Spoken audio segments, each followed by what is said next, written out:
Hi guys, welcome to How to Maximize. In this video, I will show you how to get booklet hacks.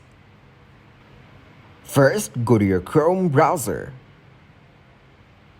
Here, search for GitHub.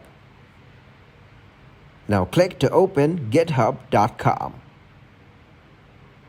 Once you're in, go to the search bar and search for booklet hacks. As you can see, there are multiple results being shown here. Now just click on the link Starlight or Booklet Hacks. Now click on this code button. Copy this link as shown here. After that, scroll down and you'll get to see the instructions.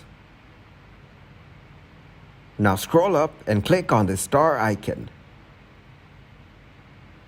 Here, you need to click on More.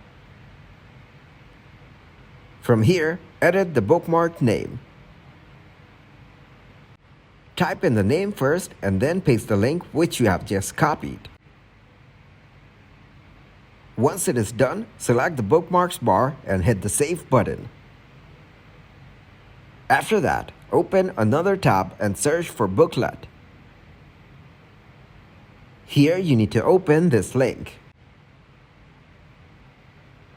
You'll be redirected to this page. After that, click on three dots on your top right. Here, click on Bookmarks. Click on the link which we have previously added. Just click on it and you'll be able to use the hack right here. Thanks for watching and please leave a like, subscribe, and share.